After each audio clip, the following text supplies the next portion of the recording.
آپ ڈرون کو مارنا چاہتے ہیں تو ڈرون کو آپ مار سکتے ہیں، مگر اس کے بعد پھر کیا ہوگا؟ کیا ایک یا دو ڈرونز مارنے کے بعد یہ ڈرون ہمارے علاقوں میں آنا بند کر دیں گے؟ I don't think so.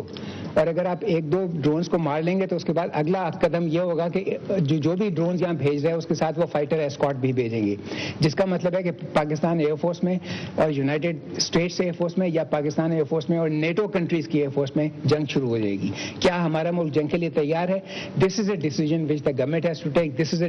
Decision which parliament must take. Welcome back ناظرین. آپ نے یہ شارٹ سنا ایئر مارشل راؤ قمر سلیمان صاحب 2009 نے ٹیک اوور کیا تھا ایئر چیف. اس وقت انہوں نے یہ فرمایا تھا، ان سے سوال اٹھایا گیا تھا ڈرون اٹیکس کے حوالے سے. آج جب گفتگو ہو رہی ہے پارلیمنٹ میں تو بہت سی باتیں اٹھی ہیں، نہ کہ صرف عسکری قیادت اور جو مئی 2 کو ہوا اس حوالے سے، لیکن ڈرون اٹیکس پر بھی بات ہو رہی ہے، شمسی ایئر بیس پر بھی بات ہوئی ہے، ISI-CIA کے تعلقات پر بھی ہوئی ہے. آپ نے یہ سنا جو ایئر چیف فرما رہے تھے، بڑے کلیئرلی انہوں نے کہا. یہ میرا ذہن فوراً اس طرف گیا. ہمیشہ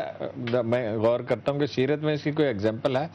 مکہ کے دن تھے تو مسلمان بزدل نہیں تھے. احتیاط کا تقاضا یہ تھا کہ اس وقت کا انتظار کیا جائے جب آپ جنگ لڑنے کے قابل ہوں، اگر ضرورت ہو. تو ویسے کسی نے کہا نہیں ہے ڈرون گرایا جائے، کوئی غیر ذمہ دار آدمی کہہ سکتا ہے. وہ سیاسی صورتحال پیدا کی جائے، وہ پریشر بلڈ کیا جائے، امریکن میڈیا میں جایا جائے، امریکی عوام کو سمجھایا جائے، پاکستان لابینگ کرے. ایک زمانے میں یہ تجویز آئی بھی تھی، ساری دنیا کو یہ بتایا، 2 مہینے پہلے یہ بات ہوتی رہی. اس کو سیاسی دباؤ سے روک دیں، ایک نفسیاتی جنگ بھی ہوتی ہے. رفت، یہ آپ نے ڈرونز پر سنی سٹیٹمنٹ جو ایئر چیف ہیں ان کی. اچھا، آج جب بات ہوئی تو یہ عسکری قیادت نے پارلیمنٹ کو کہا، بڑی کلیئرلی کہا کہ آپ بنائیں پالیسی، جو بھی فارن پالیسی، نیشنل سیکیورٹی، ہم اس پر عمل کریں گے. ڈرون اٹیکس کے حوالے سے آپ کو یہ ایئر چیف کہہ رہے ہیں کہ ہم اگر آپ کہیں وی ول شوٹ دیم ڈاؤن، اور تو پھر اس میں سچویشن کیا بنتی ہے؟ عام عوام کو پیغام کیا دینے کی ضرورت ہے ڈرون اٹیکس کے حوالے سے؟ دیکھیے نسیم، اس میں دو باتیں ہیں. پہلی بات یہ ہے کہ ڈرون اٹیکس کوئی بھی کرے، کوئی بھی غیر ملکی اگر ہمارے ملک کی سرحدوں کی خلاف ورزی کرتے ڈرون اٹیک کرتا ہے، وہ پاکستان کی علاقائی اور پاکستان کی سالمیت کی اور پاکستان کی جو سوورنٹی ہے وہ ٹھیک ہے، وہ اسٹیبلشڈ. آپ کا رسپانس بتائیں. رسپانس. دوسری بات یہ کہ پوری دنیا میں ڈرون اٹیکس کی جو ایفیکٹونیس ہے، یعنی اس کے بارے میں اگر وہ ایک آدمی کو مارتے ہیں تو اس کے ساتھ جو کولیٹرل ہیوج ڈیمیج ہوتا ہے، اس کے حوالے سے پوری دنیا میں آواز اٹھ رہی ہے. میں آپ کو 10 آرٹیکل ایسے سائٹ کر سکتا ہوں انٹرنیشنل لائرز کے اور کاؤنٹر ٹیررزم ایکسپرٹس کے، جو لوگ امریکہ کے اندر سے ہی کہہ رہے ہیں کہ یہ جو ہم نے ٹیکٹک استعمال کیا ہے، یہ ٹیکٹک جو ہے اس کے لانگ ٹرم بڑے اسٹریٹجک کانسیکوینسز ہوں گے. تیسری بات یہ ہے کہ پارلیمنٹ کی اس کے اوپر ایک ریزولوشن موجود ہے. آپ کو یاد ہوگا کہ پارلیمنٹ نے ڈرون کے حوالے سے اکتوبر 2008 کے حوالے سے ایک ریزولوشن پاس کی ہوئی ہے، وہ فریم ورک دیا ہوا ہے. تو ہم کیوں اس فریم ورک سے پیچھے ہٹ رہے ہیں؟ مالک، آپ ذرا ایڈریس کر دیں سوال جو میں نے دونوں پینلسٹ سے بھی پوچھا ہے کہ دیکھیں نا، ریالٹی تو یہ ہے کہ آپ پولیٹیکلی اور ڈپلومیٹکلی امریکہ کو روک نہیں پا رہے، اور آپ کے ایئر فورس چیف نے یہ کہہ دیا کہ اگر آپ کہیں گے ہم شوٹ ڈاؤن کریں گے لیکن آپ کی جنگ امریکہ کے ساتھ ہو جائے گی. تو قوم کو کہنے کی کیا بتایا جائے؟ قوم کو اس موقع پر قوم کو بتایا جائے کہ ہم نیگیٹیوٹیز کے اوپر نہیں زیادہ عرصہ جی سکتے. پہلے اپنے آپ کو معیشی طور پہ ٹھیک کریں، معاشی طور پہ، اس کے بعد یہ آپ باتیں کر سکتے ہیں. جتنی پولیٹیکل پارٹیز ہیں جو آج بڑے بڑے جذباتی تقریریں کرنی ہیں، GST یہ لوگ نہیں لگنے دیتے، ٹیکس یہ لوگ نہیں دیتے. آپ کے 77% سے پلس سے زیادہ لوگ پارلیمنٹ جو بیٹھے ہوئے ہیں جن میں 1 پیسہ ٹیکس نہیں دے رہے. جتنے یہ پارلیمنٹری لیڈرز ہیں ان میں سے کوئی ٹیکس تھوڑا سا ایشو پر واپس آئیں. مالک، ایشو پہ واپس آئیں کہ حکومت وقت اس وقت کیا کرے، کیونکہ حکومت پر بھی تنقید ہوتی ہے، جی آپ نے ادھر معاہدہ کیا، ادھر کیا، لیکن بات یہ ہے کہ ڈرون اٹیکس. حکومت وقت پہلی بات تو یہ ہے کہ جتنے معاہدے ہیں امریکہ کے ساتھ جو مشرف صاحب نے کیے ہیں یا پہلی گورنمنٹ نے کیے ہیں، اگر ان کے ہاتھ صاف ہیں وہ کھل کے لوگوں کو بتا دیں کہ یہ معاہدے ہیں. 100% اگری کرتا ہوں. یہ ہمارے معاہدے ہیں، یہ ہمارے ہاتھ بندھے ہوئے. اب ان معاہدوں سے ہم نے نکلنے کے ہمارے پاس یہ طریقے ہیں. ہم معاشی طور پہ مضبوط ہوں،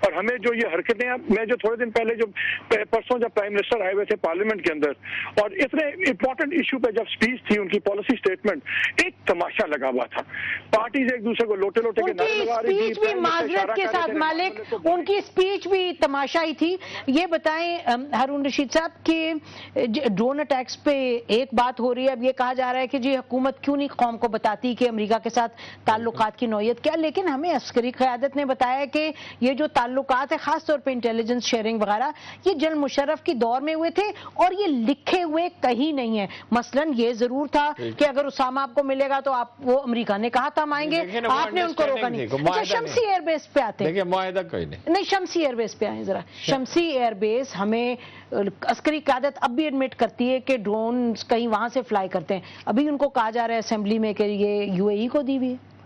جی یہ شمسی ایئر بیس میری معلومات کے مطابق 2 مہینے پہلے وائنڈ اپ ہو رہا تھا کیا ہوا مجھے پکا پتہ نہیں ہے جی ہاں لیکن ان کو کہا گیا تھا وائنڈ اپ جو دیکھیے جو بات مالک نے کہی ہے نا وہ ایسی نہیں ہے جو نظر انداز کی جائے مالک کی محتاج ملک بن کے نہیں محتاج ملک بن کے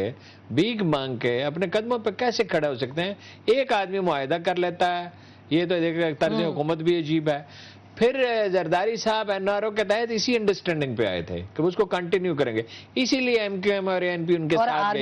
گئی تھی اسی لیے نواز شریف صاحب نے 2 دفعہ بائیکاٹ کا اعلان کرنے کے بعد ڈیوڈ ملی بینڈ اور رچرڈ باؤچر اور نیگرو پانٹے کے کہنے پہ الیکشن میں حصہ لیا تھا اپنے پاؤں پہ کھڑے ہو نا سیاستدان اپنا فرض ادا کریں نہیں وہ الیکشن میں پارٹیسپیٹ کرنا تو اچھا تھا لیکن رفت یہ بتائیں کہ جو اس وقت امریکہ کے ساتھ انڈرسٹینڈنگ ہے اس میں تو سبھی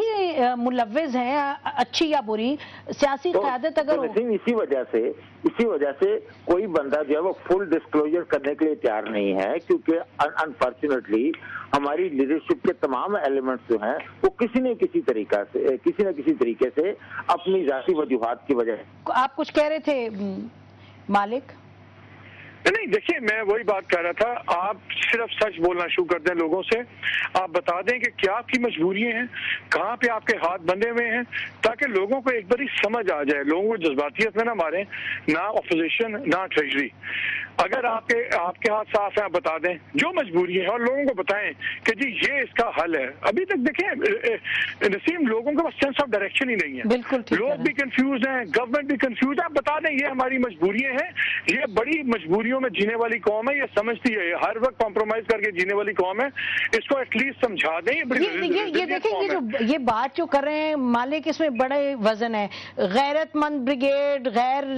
بے غیرت بریگیڈ اسی طرح کی لفاظی میں ہم نے لوگوں کو کس طرف لے کے گئے ہیں حقائق بالکل ایک تو سب سے پہلے بات یہ ہے کہ حقائق آپس میں بھی نہیں آپ شیئر کرتے پارلیمنٹ میں اب دیکھیں جو ڈیبیٹ ہوتی ہے ڈسکشن ہوتی ہے اس کے نتیجے میں کیا نکلتا ہے لوگوں کو سچ بتانے کی ضرورت ہے جی بالکل سچ بتانے کی ضرورت ہے اور ایک جامع حکمت عملی طے کرنے کی ضرورت ہے اور وہ اتفاق رائے سے ہو سکتی ہے اور اس کا راستہ ہے امن کو بہتر کرنا سیاسی استحکام لانا اپنی معیشت کو استوار کرنا اور تمام ادارے اپنی حدود میں کام کریں فائنلی یہ ایک پروسیس ہے یہی مہذب جمہوری ملکوں میں ہوتا ہے آزادی اور آزادی میں ڈسپلن اس سے قومیں طاقتور ہوتی ہیں اور وہ آبرومندانہ زندگی گزارتی ہیں اس کا کوئی شارٹ کٹ نہیں ہے اور رفت یہ ادارے سب اپنے اپنے جو